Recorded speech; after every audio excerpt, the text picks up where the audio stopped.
pitching's wondering why I brought you, Fire away. Josh, congratulations, first of all. Thank you. Where do I even start? I mean, the last time you fought in Pennsylvania was 2018. It felt like there wasn't a single body in this building that wasn't here for you. Talk to me about this moment, kind of what it felt like other than the few seconds we got with you in the post-fight. It means everything to me. I said 2018, 2019 was my last time fighting here. I won my first professional title. And I just knew I had to, big fish, little pond. I needed to go somewhere bigger. It was between Florida and Denver. I chose Denver, fell in love with it. But like I said, I got cut from the UFC because I missed weight, and I went on a little bit of a spiral downhill, and I didn't know what was going to happen with my life and my competitive life. And Dalton Rosta hit me up one day because we grew up doing this. We came up from this area, and he told me that PFL was having a show here in Pittsburgh. And I was strung out on my couch. I was like, I had no purpose. This gave me a purpose. It gave me a drive, and yeah, this whole place was for me tonight because these are my people, this is where I come from, and it meant everything to be able to go out and perform here tonight. It was definitely an incredible moment to feel as somebody watching your fight, knowing your story. The only other question I have for you is, I hope a question that anybody prepping to speak to you has. You have a bare knuckle debut scheduled in a couple weeks. That is the craziest thing that I think anybody would do. You want to talk a little bit about it? Is it happening? What's the thought process? It's happening. I signed with bare knuckle before PFL, and they were kind of dicking me around a little bit, not getting me a fight, not getting this, that, and the other. Like I said, I had no idea where direction my life and my fighting career was going, and it was weird. I had to get a job. I got promoted in my job. PFL called me the same day. Bare knuckle called me the same day. A little bit of insight. I totaled my truck. I had some dumb 20-year-old kid texting me driving, totaled my truck. So the PFL gave me this offer. Bare knuckle gave me that offer. I said yes to both because goddamn, I want my truck back. So this next fight, it's going to be a bag. Bare knuckle's paying me pretty well, and I'm going to go out there and I'm going to perform. And I'm going to get my truck back. Congratulations again. Thank you, man. Thank you. How much do you owe for the truck? How much do I owe for it? Let's not talk about that. No, it's all paid off. It's all fine. Insurance took care of it. Leading up to the whole getting released from the UFC, I was in 3 different accidents in that truck. None legally were my fault. I was at a red light stop sign on all of them. An illegal immigrant hit me, a 20-year-old kid texting driving hit me, and then the Lyft driver hit me. So I'm getting paid out for all 3. And then when you talk about being strung out on the couch, from the time that you're cut from the UFC till the time you got these opportunities, what were you able to do to persevere and work towards staying in shape and being ready should that phone call ever come? I wasn't. I was chasing women, doing drugs, drinking, not really having a purpose. So I wasn't in shape. I wasn't in anything. I was doing little jiu-jitsu matches here and there locally in Denver just to keep myself, kind of in the scene, if you will. And then when I got that call for PFL, that kind of like 180 in my life.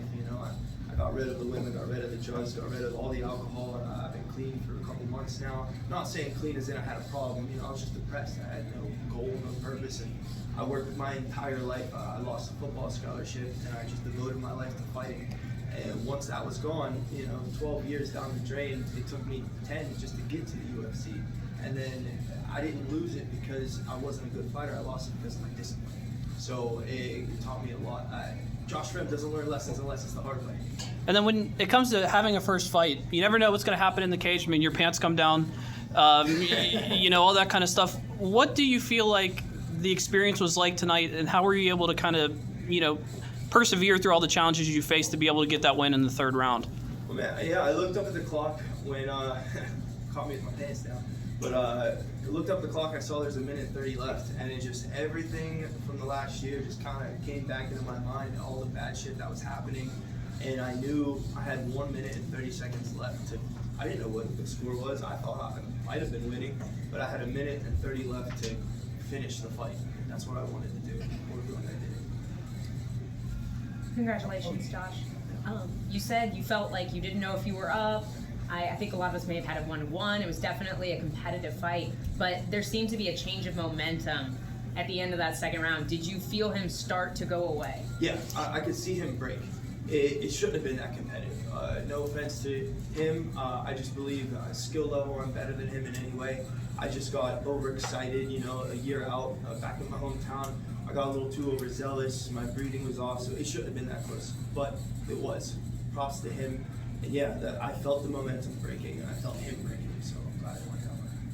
on the mic out there, you said, I don't suck at fighting, I just suck at weight cuts. Yeah. Tell us, like, do you have that under control? What changes have you made? Not burning both ends of the candles anymore. You know, there was a lot of things in my personal life that was going on when I got to the UFC. And I am a self-sabotage type of person, as I've always been that way. I went to college. I'm technically a licensed therapist, and I kind of understand what caused me to go the way I went. I got it all figured out. I hit my 30s, and I kind of flipped that switch. So I got it under control. Happy to hear it. Congratulations. Yeah, little man right here. Who'll go next? In the first round, you were getting like reversed a lot in the ground. How did you come back from getting reversed a lot to like not being mad? Just not giving up. You know, he was a lot tougher than I imagined. I knew he was gonna be tough. I didn't think he was gonna be as tough as he was. I come from a Pennsylvania wrestling background, so anytime he reversed me, just got in my head, I gotta get that back. Congrats on your knockout. Thank you, my man. I like the hair. So I gotta ask, what happened with the whole pants thing? How did that exactly happen? These pants are not even a drawstring. They have like a weird string I have to tie. If PFL wants to get to the strap or something else, it'd be easier. But he went to go put a hook in, and it just went through my shorts. Okay. Were you worried that it was just gonna rip right through, like bullet that foot? Because I've never seen that happen before. I've never seen it happen, but when you're in there, man, I would fall naked. I don't even care. I just wanted to fight. I think one of the moments I remember from the fight was when you got spinning elbow. Is that what caused the You're laceration? gonna have to tell me. I think so. That caught me off guard. I remember I did a little bounce, but props to him, man. Yeah, no one's ever hit me with something like that. So props to him. Congratulations on the win. Thanks, man. As a fellow Fayette County native. No. Yeah. Did you ever see yourself doing something like this in a place like this with the crowd backing you? Yes, I dreamed of it. You know, here at UPNC Event Center, that's amazing. I dreamed one day, you know, maybe in a little bigger arena, but just to be here in Pennsylvania, in Pittsburgh, in my backyard, to be able to fight in front of everyone like this. Now, Punch dropped him. Obviously, he didn't see it coming. Did you see him like walking into that? Yeah. Were you already in the middle of it? I drilled that over and over. The jab, pull, let him come in, and then left hook. Like I said, I wish I would have done that in the first round, but hey.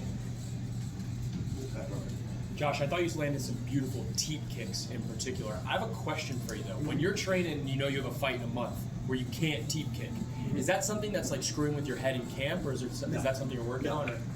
The bare knuckle thing is after. This is the main goal. MMA is the main goal. PFL gave me an opportunity. I want to make PFL my own. This is the goal. Bare knuckle, if I make it to it, I make it to it.